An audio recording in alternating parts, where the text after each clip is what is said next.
Uma carreira meteórica. Carlos Alexandre, você é a ciganinha. 11 anos de grandes sucessos. 15 discos de ouro e 1 de platina. Uma trajetória de grande sucesso da música brasileira que teve uma interrupção trágica no ano de 1989. Você se lembra do cantor Carlos Alexandre?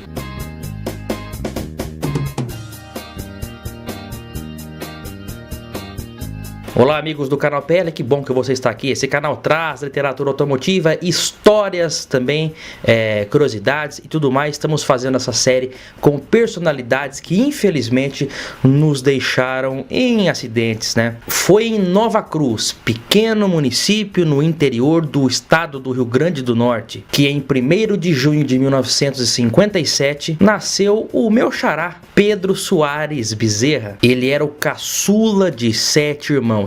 Você ouviu bem, Pedro Soares Bezerra. É muito comum no meio artístico os cantores usarem nomes artísticos mesmo que não são os reais, como por exemplo o nome do cantor Leonardo, que na realidade é Emival, do Gustavo Lima, que é Nivaldo, e até o do próprio Cazuza, que se chamava Agenor. Pedrinho, como era chamado, teve uma infância difícil. O conturbado casamento de seus pais terminou com seu pai indo embora de casa. A mãe, sem condições de criar os 7 filhos, doou todos eles. Dizem que o pequeno Pedrinho, antes mesmo de completar 2 anos de idade, já havia passado por 3 famílias diferentes. Mas o destino colocou em seu caminho uma família que definitivamente o acolheu. E com o passar dos anos, conforme ele foi crescendo, essa família o incentivou a cantar e também a tocar violão. Ele aprendeu a cantar e tocar violão ainda quando era criança, ali na fase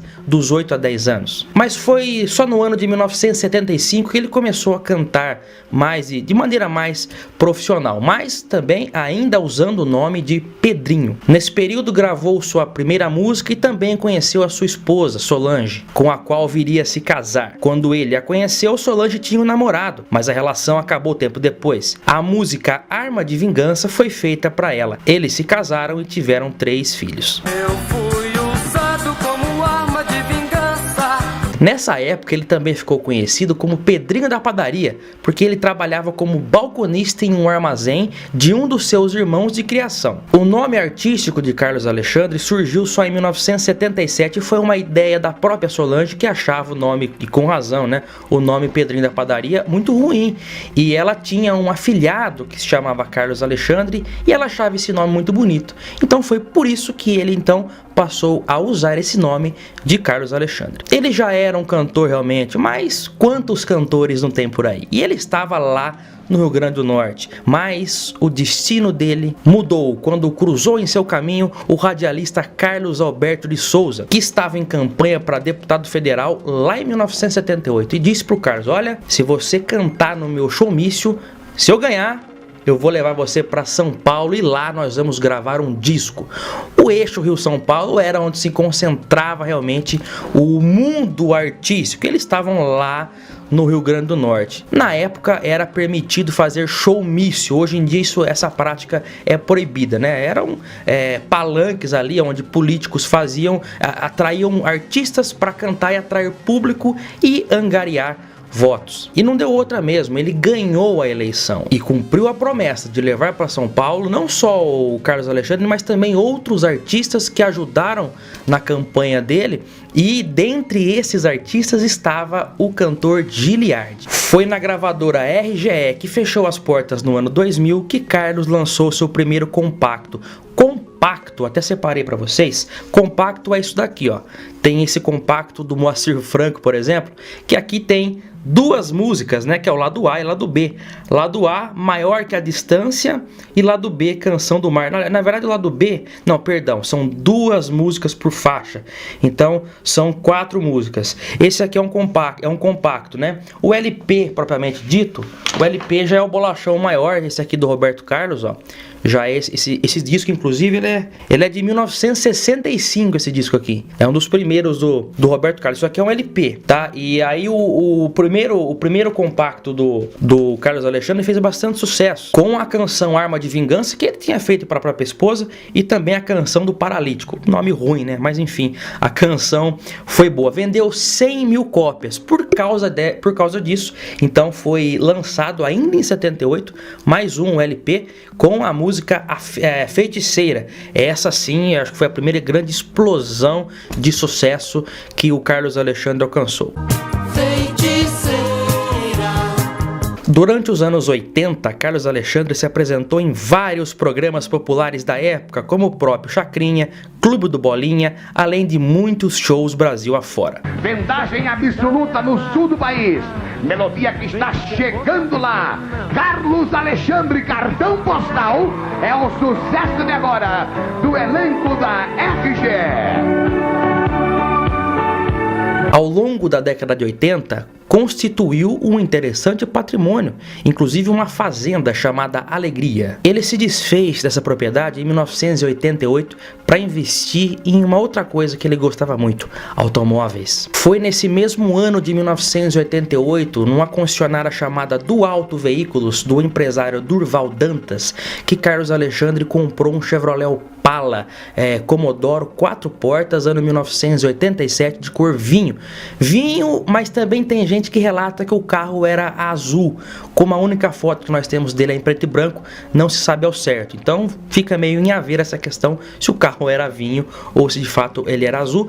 Placas amarelas de Recife, prefixo NN 1987, a placa do ano. Segundo relatos presentes no livro O Homem da Feiticeira, lançado em 2015, o Carlos Alexandre costumava já comprar veículos nessa agência, que era uma agência grande, agência boa, que vendia em média 200 carros por mês. Ao comprar o carro, que não era zero, era praticamente quase novo, mas não era 0 km, o Carlos pediu que fossem instalados alguns acessórios que o carro não tinha, como por exemplo, ar-condicionado, rodas do Diplomata, porque era um Commodoro, sistema de som com toca-fitas Rodstar e equalizador Tojo. Segundo relatos, ele sempre colocava um toca-fita Rodstar nos carros que ele tinha. E também, no livro diz que ele mandou instalar um teto solar nesse carro. Então realmente o cara incrementou o palão ali para ficar bacana. Um carro desse lá em 88 era uma nave, hein? Só que teve um problema.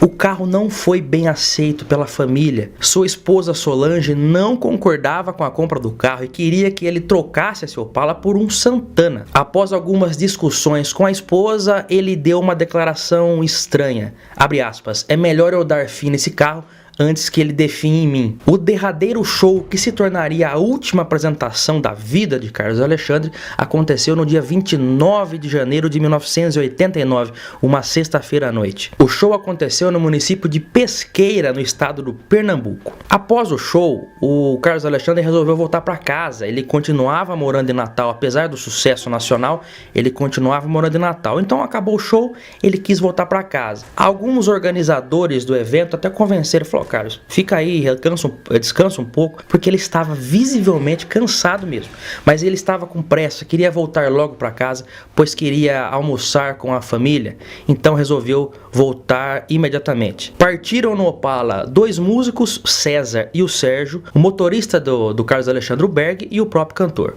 O Berg assumiu o volante, foi dirigindo nessa primeira etapa da viagem. O Carlos Alexandre foi no banco do carona e os 2 músicos no banco de trás. A primeira parada foi em Belém, para fazerem um lanchinho ali, uma parada, né, para ir no banheiro e tudo mais. E foi aí então que Carlos Alexandre colocou um par de luvas que ele tinha e disse que a partir daquele ponto ele iria dirigir o carro. Ele estava visivelmente com pressa, queria chegar logo. Ele também gostava de dirigir e gostava de velocidade. Segundo o relato feito por Luciano Silva, enquanto eles ainda estavam no posto ali fazendo o lanchinho, um mendigo mesmo, um ambulante se aproximou e pediu uma esmola. Nem se sabe se ele realmente conheceu ou não o Carlos Alexandre.